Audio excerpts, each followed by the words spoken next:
Halo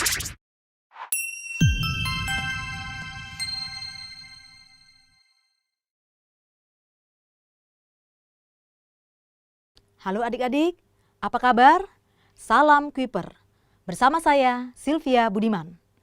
Pada sesi kali ini, kita akan membahas reaksi redoks atau reduksi oksidasi. Oke, sudah siap ya? Apa sih yang dimaksud dengan reaksi redoks? Begini, pada dasarnya suatu reaksi itu dibagi dalam dua kelompok besar, yaitu reaksi bukan redoks dan reaksi redoks, reduksi oksidasi. Nah, reaksi redoks ini kedengarannya asing ya, aneh bagi kita. Tapi sebenarnya banyak kita jumpai dalam kehidupan sehari-hari. Misalnya, ketika kita mengupas apel nih, apel yang sudah dikupas lama-lama akan kecoklatan. Mengapa? Karena pada apel itu terjadi reaksi oksidasi. Contoh lain, besi. Besi ketika dibiarkan di udara terbuka, apalagi kalau dia terkena air, lama-lama akan berkarat. Karena terjadi reaksi oksidasi. Nah, di tubuh kita juga nih terjadi reaksi oksidasi ya. Apa buktinya? Terjadi kerutan di wajah ya. Kemudian terjadi penurunan, penuaan. Itu karena reaksi oksidasi.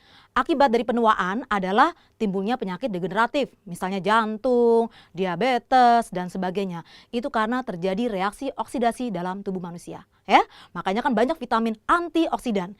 Itu untuk mencegah terjadinya reaksi oksidasi. Oke, sekarang kita mulai ya. Apa sih sebenarnya reaksi redoks atau reduksi oksidasi? Awalnya, reaksi redoks atau reduksi oksidasi itu adalah reaksi yang menangkap atau melepas oksigen. Menangkap dan melepas ya. Jadi reaksi yang menangkap dan melepas oksigen. Jadi ada yang kebagian menangkap, ada yang kebagian melepas. Menangkap dan melepas oksigen. Itu teori yang paling awal.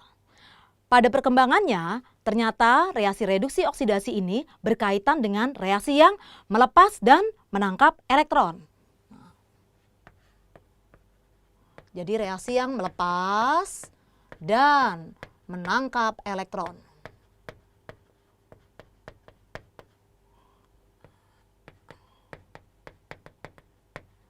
Nah, penemuan terbaru akibat lepas dan menangkapnya elektron terjadi perubahan bilangan oksidasi. Ada yang bilangan oksidasinya naik dan ada yang bilangan oksidasinya turun.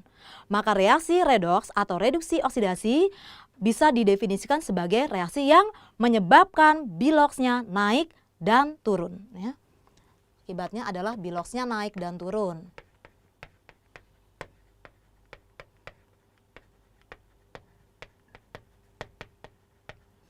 Nah, sekarang apa sih yang dimaksud dengan bilangan oksidasi atau biloks? Ya, kita singkat dengan biloks. Bilangan oksidasi atau biloks itu adalah muatan dari suatu unsur ketika dia dalam keadaan bebas atau dia terikat dengan unsur lain membentuk senyawa. Ya, jadi biloks itu ibaratnya seperti pangkat. Kalau di jenjang militer kan ada pangkat-pangkatnya ya, atau di karyawan tuh ada pangkatnya juga. Nah, jadi biloks itu adalah muatan suatu unsur dalam keadaan bebas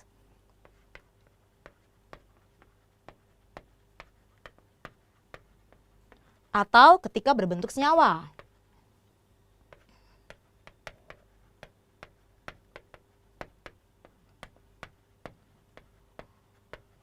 Atau ketika berbentuk senyawa. Oke ya? Nah, biloks ini punya aturan ya adik-adik. Sekarang kita masuk ke aturan biloks. Agak banyak, tapi nggak usah khawatir. Saya akan berikan semuanya, juga di textbooknya lengkap ya. Oke, aturan biloks. Nah, ini dia aturan biloks. Aturan biloks adalah, biloks unsur bebas. Namanya juga bebas ya. Biloks unsur bebas, sama dengan 0. Jadi kalau dia bebas, biloksnya sama dengan 0. Apa sih contoh dari unsur bebas? Masih ingat unsur ya? Zat tunggal. Nah, yang tidak dapat dibagi lagi. Nah, contohnya apa? O2. Ada 2 tetapi O semuanya. Kemudian N2. Ada 2 juga tapi kedua-duanya N. Kemudian ini nih, P4. Ada 4 tetapi semuanya P, fosfor. Kemudian S8. Jadi dia 2, 4 maupun 8 selama dia unsurnya sama itu disebut dengan unsur bebas. Dan biloxnya mereka adalah 0. Oke ya? Sip. Kemudian bagaimana kalau berbentuk senyawa? Masih ingat ayo, senyawa itu adalah zat tunggal yang terdiri dari 2 unsur atau lebih. Contohnya apa? CO2, ada C, ada O. H2O, ada H dan ada O. Oke? Nah, ini bilox dalam bentuk senyawa ya. Oke, ketika dalam bentuk senyawa, bilox hidrogen sama dengan +1 umumnya. Kecuali pada senyawa hidrida. Bilox hidrogennya sama dengan -1 ya. Contohnya apa? Contohnya ini ya. Pada HCl, bilox hidrogennya adalah +1. Oke? Tetapi kalau pada NaH, natrium hidrida, maka bilox hidrogennya bukan +1, tetapi menjadi -1. Jadi ini senyawa hidrida ya. Apa sih yang dimaksud dengan senyawa hidrida? Yaitu logam plus hidrogen ya. Jadi begini, hidrogen itu kan +1 ya, karena dia terletak pada golongan 1A. Tetapi ketika dia ketemu natrium, natrium juga +1, hidrogen +1, natrium +1. Ketika si hidrogen ini bertemu dengan natrium, dia muatan positifnya kalah. Sehingga akhirnya dia menjadi negatif, -1. Contohnya seperti ini, kalian pinter loh kimianya, jago banget kimia. Tetapi ketika ketemu pemenang olimpiade kimia, kok serasa nggak pinter ya? Padahal aslinya kalian juga pinter ya. Jadi hidrogen ini +1, tetapi berhubung dia ketemu natrium yang plusnya lebih kuat, maka dia kalah, dia menjadi -1. Karena si natriumnya +1, hidrogennya -1. Oke ya? Kemudian kedua, bilox oksigen sama dengan -2. Ini umumnya, kecuali pada senyawa peroksida. Pada senyawa peroksida, bilox O-nya bukan lagi -2. Jadi bilox O-nya adalah -1. Kemudian ada lagi senyawa superoksida. Nah, biloxnya, bilox oksigen bukan lagi -2 ya, bukan juga -1 tetapi -1/2 superoksida. Jadi biloxnya makin tinggi. Ada tuh vitamin superoksida. Berarti dia kandungannya tinggi ya, kandungan akan oksigen. Oke, contohnya apa? Ini contohnya ya. Contohnya pada H2O. Maka bilox O-nya adalah -2. Oke? Nah, tetapi kalau pada NaO, maka bilox oksigennya bukan lagi -2, menjadi -1 ya. Oke, kemudian satu lagi ya, misalnya pada seperti ini nih, Na2O, maka bilox oksigennya bukan lagi -1, menjadi -1/2. Mengapa demikian? Nanti kita pelajari lebih lanjut ya. Oke, berikutnya, bilox F sama dengan -1. Pasti, kan suka tanya pasti nggak? Ini pasti. Bilox F hanya -1. Kemudian keempat, bilox logam golongan A itu sesuai dengan golongannya. Jadi kalau logam tersebut golongan 1A ya biloxnya +1. Golongan 2A ya +2 ya. Contohnya seperti ini. Pada NaCl, bilox Na sama dengan +1. Mengapa? Karena si natrium ini terletak pada golongan 1A. Jadi kalau ada MgO, bilox Mg sama dengan +2. Mengapa? Karena si Mg terletak pada golongan 2A. Ya. Oke, berikutnya bilox ion, ini yang kelima ya. Bilox ion itu sama dengan muatannya. Maksudnya apa? Nih contohnya, NH4+. Pada NH4+, biloxnya sama dengan +1. Dari mana dapat +1? Dari sini adik-adik ya. Ini muatannya nih. Oke. Bilox siapa yang +1? Bilox N atau bilox H? Bilox keseluruhannya NH4 +1. Jadi bukan bilox N, bukan bilox H, tetapi biloxnya NH4 +1. Oke, lagi ya. Nah, SO42-. Pada SO42-, biloxnya berarti berapa? Ada -2 di sini. Berarti biloxnya juga -2. Oke, jelas ya adik-adik? Sekarang kita latihan soal. Tentukan bilox dari unsur yang digarisbawahi. Nomor 1, H2SO4. Yang digarisbawahi adalah unsur S. Berarti kita harus mencari bilox dari unsur S atau sulfur ini. Oke, caranya mudah adik-adik ya. Perhatikan, caranya adalah kamu perhatikan ini terdiri atas 2 atom H ya. Maka pada H2SO4 cara mencari biloxnya adalah 2H. Ini harusnya menulisnya 2 kali bilox atom H. Tapi kelamaan, saya tulis gini aja ya. 2H ditambah 1S ditambah 4O sama dengan 0. Mengapa sama dengan 0? Karena tidak ada muatan di sini. Tidak ada plus dan tidak ada minus. Berarti dia 0. Ya? Oke. Tadi bilox atom H berapa? Plus 1.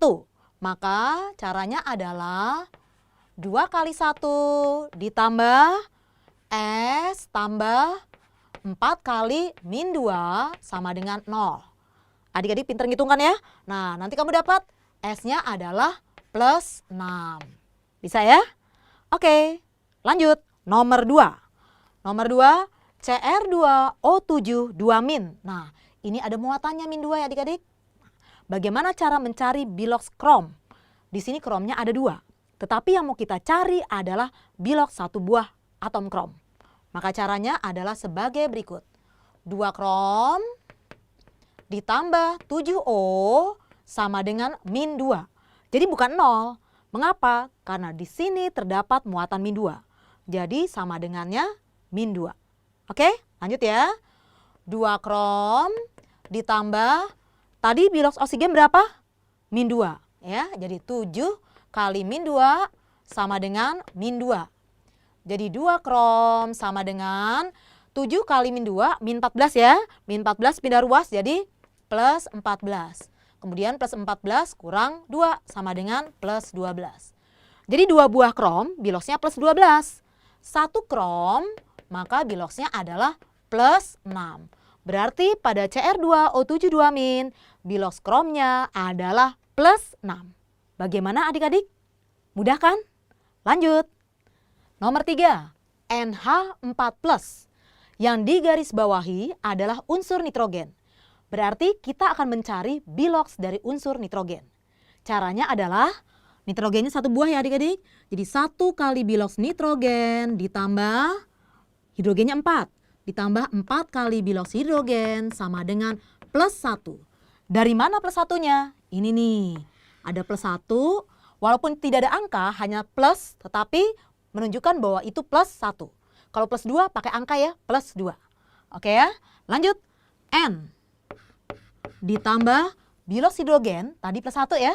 Berarti ditambah 4 kali 1 sama dengan plus 1. Nah, N tambah 4 sama dengan plus 1 ya. Jadi N sama dengan 4-nya pindah ruas, maka menjadi min 4. Min 4 tambah 1 sama dengan min 3. Maka bilox nitrogennya adalah min 3 ya. Oke, lanjut berikutnya. BaClO4. Nah, caranya adalah Ba. Kamu lihat ya, Ba-nya ada 1 buah. Maka 1 kali bilox Ba ditambah Cl-nya ada BaClO4 2 kali nih ya. Nah, Cl-nya ada 2 buah ya, Cl. Nah, jadi kita tulis 2Cl ditambah O-nya ada 8. Caranya begini adik-adik, 4 kali 2, 8 ya. Tambah 8O sama dengan 0. Dari mana 0? Karena dia tidak bermuatan ya. Oke, masih ingat barium termasuk ke dalam golongan 2A. Maka biloxnya plus 2. Jadi di sini plus 2 tambah 2Cl tambah oksigen tadi biloxnya min 2 ya. Tambah 8 kali min 2 sama dengan 0. Jadi 2Cl sama dengan plus 2-nya langsung kita pindah ruas ya. Jadi min 2. Nah, 8 kali min 2 adalah min 16. Min 16 ketika kita pindahkan ke ruas kanan, maka menjadi plus 16.